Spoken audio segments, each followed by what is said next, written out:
পরীক্ষার আগে যখন রিটেন এক্সামের আগে আমি প্রায় 1 মাস, যে ডিসেম্বর মাস, ওটার প্রায় অর্ধেকই খেলিনি। কিন্তু এর আগে আমি হলাম কি করতাম, শর্ট ম্যাচ খেলতাম। আর ক্রিকেট আমার শখ। তাছাড়া আমরা যখন পড়ার বেশি চাপ প্রেশার ছিল, তো আমি খেলাটা কমিয়ে দিয়েছিলাম। যেমন আমরা হলাম বাইরেই খেলতাম, কিন্তু একটা শর্ট টাইমে খেলতাম এবং তাছাড়া সাইক্লিং করতাম। সাইক্লিং হলো আমার গ্রোথের জন্য অনেক ভালো। তাছাড়া ক্যারিয়ার ভর্তি পরীক্ষার আগে যেমন একটা নির্দিষ্ট হাইট থাকে 4 ফুট 8 ইঞ্চি, তো ওইটা আমার ছিল না, আমি এরও নিচে ছিলাম 2 ইঞ্চি ছোট।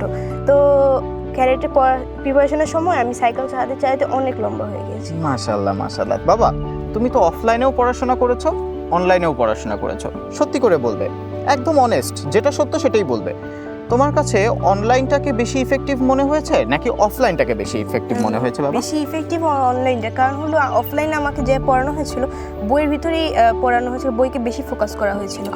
আর অনলাইনে যেটা হলো বইটাকে ফোকাস করে বইয়ের যে ধরনের ম্যাথ আছে বা জিনিস আছে সেগুলো গ্রামাটিক্যালভাবে আরও বেশিভাবে আলোচনা করা হয়েছিল। আর তাছাড়া গত বছরের বইটা হলো একটু কেমন ছিল, গ্রামাটিক্যাল তেমন কিছু ছিল না, তাই বই থেকেও বেশি কিছু থাকে প্রশ্নতে আসেনি। তাই যে মনে করি যে অনলাইনে যেহেতু গ্রামাটিক্যাল পড়েছে ওখান থেকে বেশি এসেছে, অনলাইনটি ইফেক্টিভ।